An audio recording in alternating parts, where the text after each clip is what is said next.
The concrete room is cold, brutally cold, the kind of cold that seeps into your bones and makes every breath feel like swallowing glass. Rachel Morgan sits bound to a metal chair in the center of the room, her wrists zip-tied behind her back, blood trickling from a cut above her eyebrow. The flickering fluorescent light overhead casts harsh shadows across her bruised face. 3 armed men circle her like predators. They're not soldiers. They're mercenaries.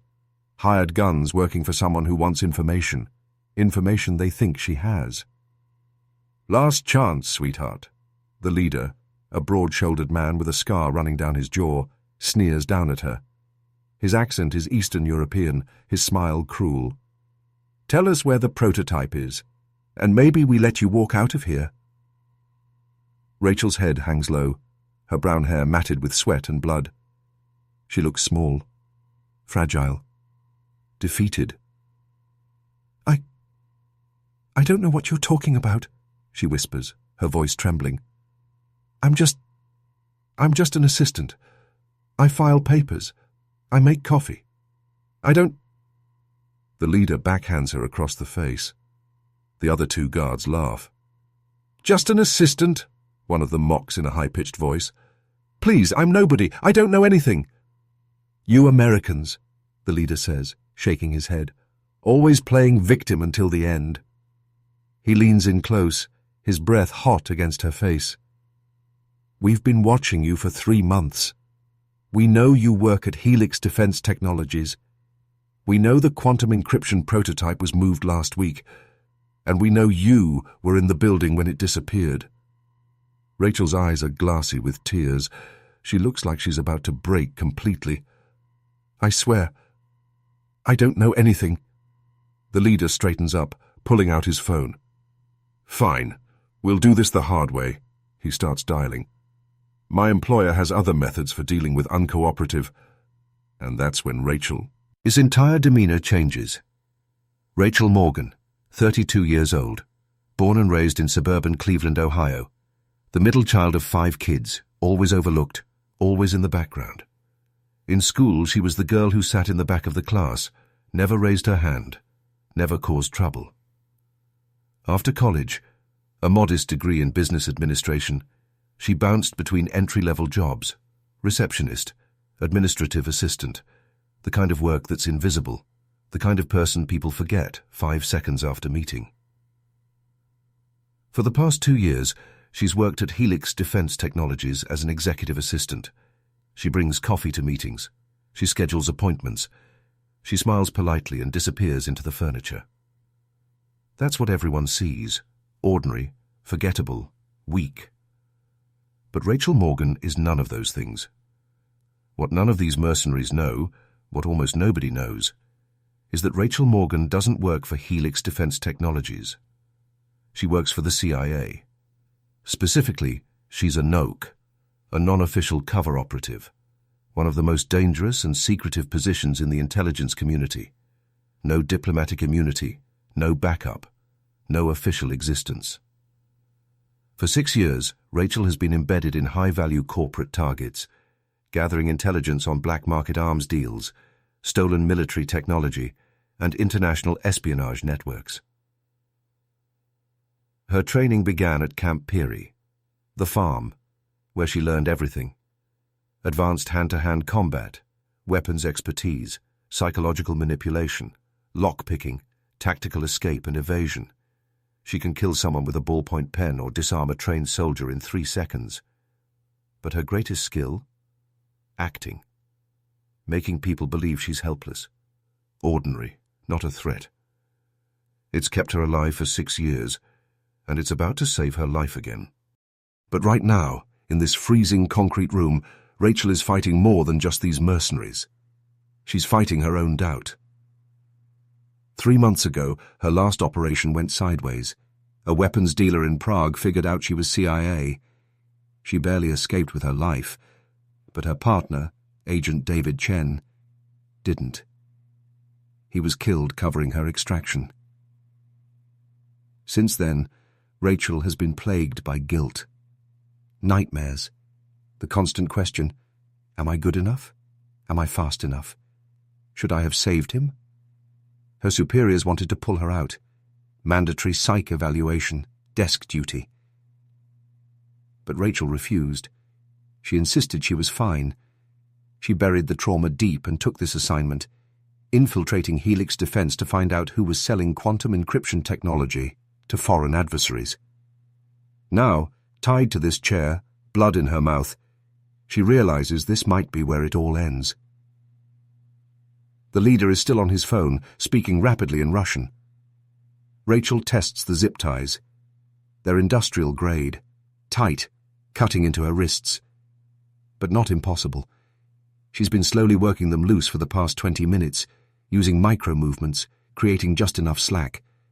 Her fingers are numb, but she can feel the plastic starting to give. Come on, Rachel, just a little more. The guard nearest to her, a younger man with a shaved head, notices her shifting slightly. "Hey!" he barks. "Stop moving!" Rachel freezes, making her eyes wide with fear. I'm sorry, my hands hurt." He rolls his eyes. Pathetic. Good. Let them think that. The leader ends his call and turns back to Rachel. "My employer is sending a specialist," he says coldly. "Someone who's very good at making people talk. He'll be here in 20 minutes. He tilts his head, studying her. "I suggest you start remembering things before he arrives." Rachel looks up at him, tears still streaming down her face. "Please," she whispers. "I have a son. He's only 8 years old. Please, I'll tell you whatever you want." The leader's expression softens slightly. Just a fraction. That's all she needs. In one explosive motion, Rachel snaps the zip ties. The plastic breaks with a sharp crack, and before any of the guards can react, Rachel's hands are free. She drives her fist upward into the jaw of the guard, standing closest to her. The one who called her pathetic. His head snaps back, teeth crack. He collapses. The leader reaches for his gun, but Rachel is already moving. She spins the metal chair around with her foot, using it as a weapon, slamming it into the second guard's knees. He goes down hard, screaming. The leader has his pistol out now, a Glock 19, but Rachel closes the distance faster than he can aim. She deflects his gun hand with a sharp strike to his wrist, then delivers a brutal elbow to his temple. He staggers. She doesn't stop. Rachel disarms him with a practiced twist, the Glock now in her hands. She steps back, leveling the weapon at all three men. The room is completely silent except for the sound of heavy breathing. The leader, on his knees, stares up at her in absolute shock. Who the hell are you?"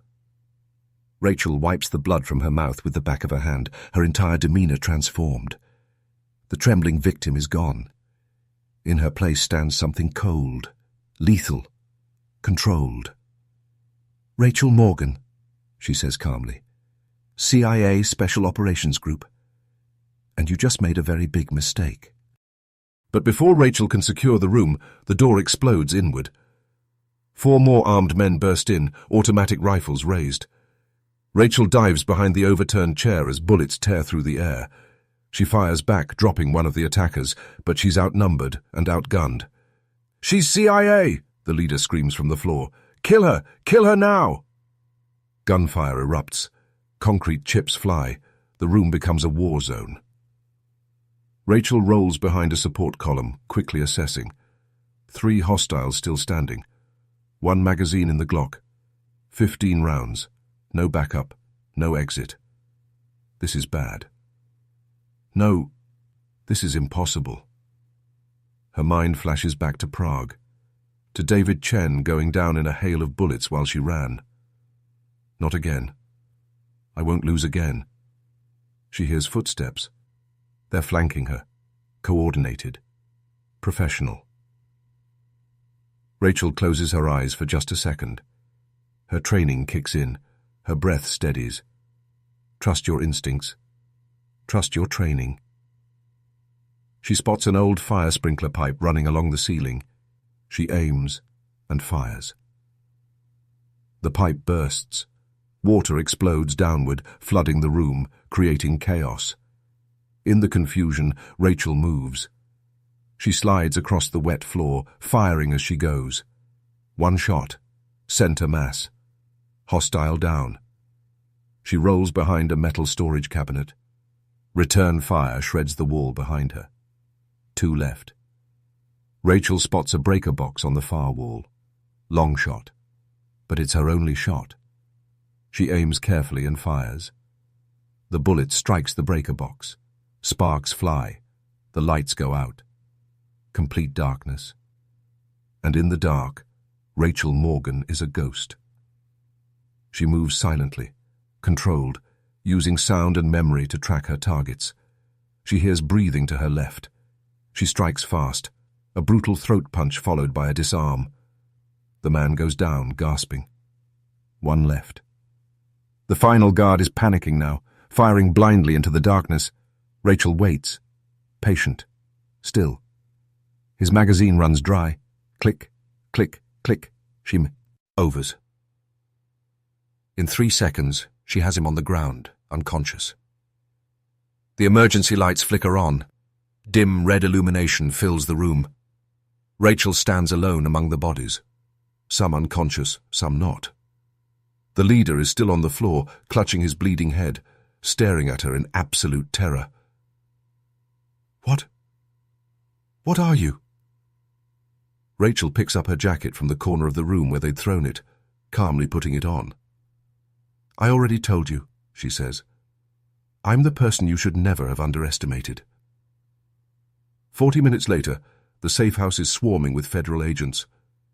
Rachel sits on the back of an ambulance, a medic treating the cut above her eye, while her handler, Deputy Director Margaret Sullivan, approaches.